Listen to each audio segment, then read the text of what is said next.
여러분 안녕하십니까. 8월 5일 트래블 데일리 뉴스를 시작하겠습니다. 더운 날씨가 연일 계속되고 있습니다. 건강 유의하시기 바라겠습니다. 첫 번째 소식입니다. 여행업의 2018년 월 임금 총액은 전체 근로자가 305만원, 그리고 정규직 근로자는요 319만원, 비정규직은 222만원 정도로 나타났습니다. 비정규직이 정규직보다 69% 정도 좀 작게 받고 있고요. 시간당 임금 총액은 남성이 22,400원가량, 여성은 15,400원 정도 해서 남성의 68% 정도의 여성이 이르는 것으로 분석이 됐네요.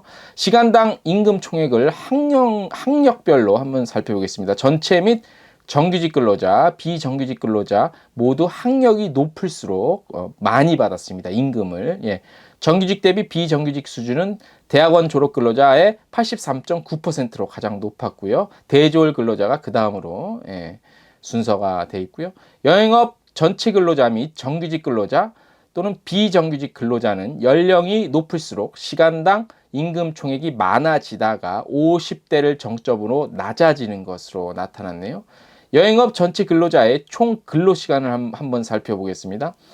총 근로시간은요 163시간, 그리고 정규직 근로자는 163시간, 비정규직은 162시간. 그래서 정규직보다 99.3%니까 1% 정도 조금 덜 일하는 그런 통계죠.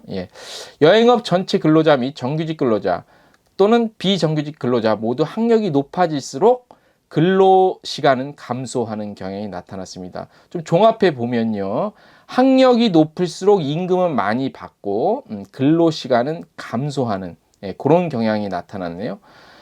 자, 정규직 대비 비정규직의 총 근로시간 수준은요 299인 이하 사업체에서 모두 비정규직의 근로시간이 정규직보다 긴 반면 300인 이상 사업체의 경우에는 정규직의 총 근로시간이 비정규직에 비해 더 긴 것으로 나타났습니다. 그러니까 300인 이하는 정규직의 근로시간이 비정규직보다 적었고, 300인 이상 더 큰 사업체는 정규직의 근로시간이 더 높았다는 요런 이렇게 정리를 할 수 있겠네요. 그래서 전체적으로 저희가 오늘 그 간략한 것만 핵심만 뽑아서 전달을 해드렸는데요. 전체적으로 보면 여행업 종사자의 평균 임금은 305만 원인데 정규직이 한 300만 원 좀 넘고요. 비정규직은 200만 원 초반 수준. 그리고 학력이 높을수록 임금은 더 많이 받았고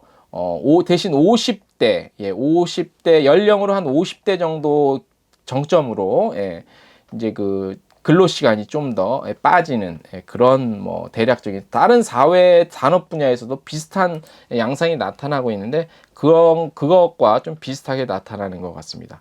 자, 오늘 두 번째 소식 바로 가보겠습니다. 홀랜드 아메리카 라인이죠. 크루즈, 세계적인 크루즈 브랜드죠. 2019년 크루즈 클리스틱에서 선정한 크루저 초이스 데스티네이션 어워드에서 최고의 운항 지역을 보유한 크루즈 선사로 선정이 됐습니다. 왜 그 최고의 운항 지역을 보유했냐고 하면 홀랜드 아메리카 라인 같은 경우는 이제 알래스카 크루즈 여행에 최고의 컨텐츠와 상품을 갖고 있죠. 70년이 넘는 항해 역사로 인해 알래스카 여행에 꽂힌 클레이시어 베이 국립공원을 그 어떤 선사보다 많은 횟수로 방문을 했죠. 그래서 노하우가 있겠죠. 또한 크루즈 일정과 연계된 유콘 및 드날리 지역의 랜드 투어 프로그램도 갖추고 있어서요, 많은 승객들에게 보다 특별하고 다양한 즐거움을 선사하고 있습니다.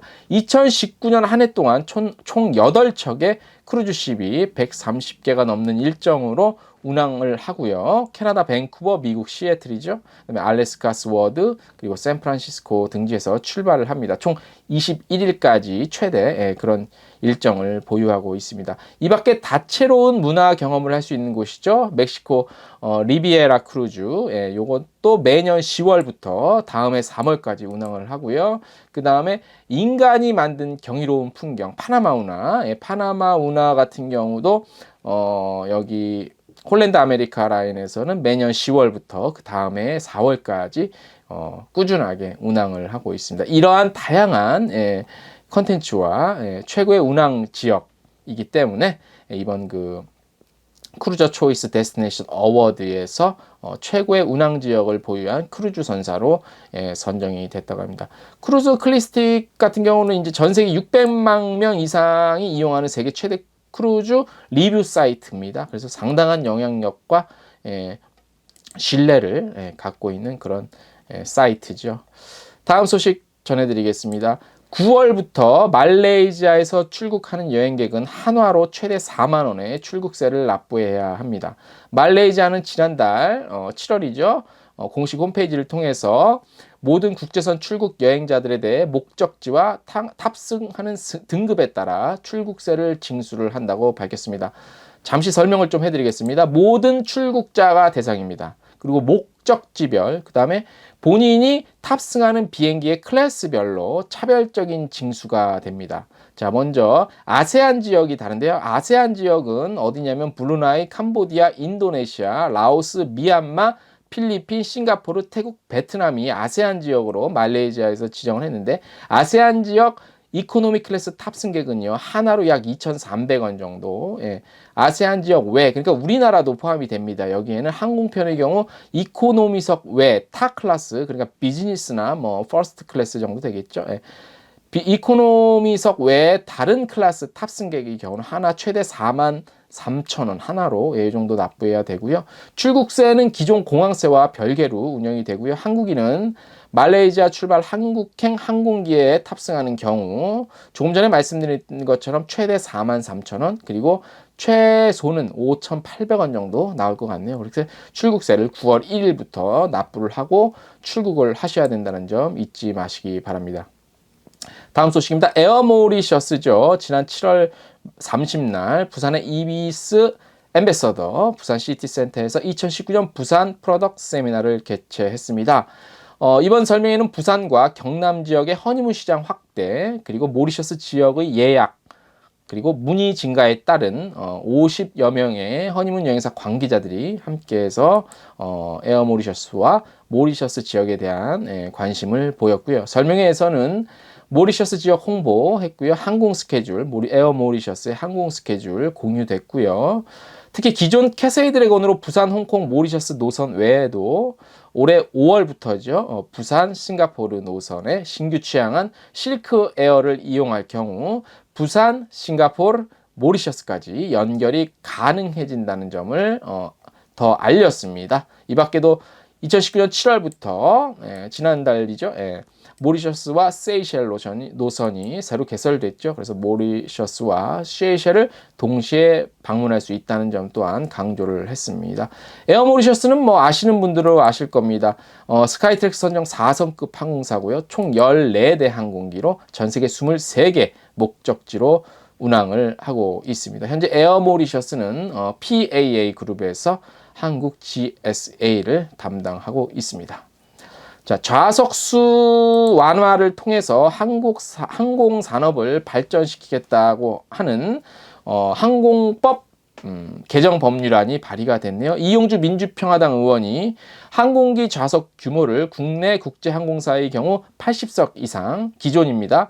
소형 항공사는 79석 이하로 완화한 내용을 담은 항공사법 개정 법률안을 발의를 했다고 하네요. 개정 법률안은 현행법의 항공기 좌석수 기준을 대폭 낮추는 것입니다. 현행 80석을 51석으로, 그다음에 소형사 같은 경우는 79석을 50석 이하로 이렇게 바꾸겠다는 개정 내용을 담고 있는데요. 대표 발의한 이용주 의원의 말을 빌어보자면, 외국 항공기를 도입할 경우 좌석수를 줄여서 개조해야 됨에 따라서 항공산업을 위한 국내법이 국제 현황에 제대로 반영하지 못하고, 그러니까 국제법에 따라가지 못하고 있다는 얘기죠. 결과적으로 항공 운송 산업의 발전을 저해하고 있다는 지적입니다. 이런 의미에서 발의를 했는데요. 글쎄, 이거는 앵커의 입장으로서 간단하게 좀 말씀을 드리면, 과연 항공 좌석수를 조금 더 하향 조정한다고 해서 항공산업의 발전과 직결되거나 연관이 된다는 것은 조금 의문되는 사항이라는 점을 저 앵커에 한번 의견을 한번 달아봤습니다. 자, 오늘 앵커가 쓰고 앵커가 소리내서 읽어드리는 앵커의 쓴소리. 오늘은 쓴소리보다는 응원의 메시지에 더 가까울 것 같습니다. 절정의 더위가 이어지고 있죠. 그나마 작년 이맘때 더위보다는 숨통이 조금 트입니다. 무엇보다 알 수 없는 두려움으로 인한 공포, 그리고 고통이 지난해 더위를 더 힘들게 했었죠. 지난해 같은 경우에 소문으로만 돌았던 탑 항공 사태는 급기야 더운 공기가 물러나기 시작하면서 본격화됐죠. 이어서 크고 작은 여행사들의 부도 소식이 줄을 이었습니다.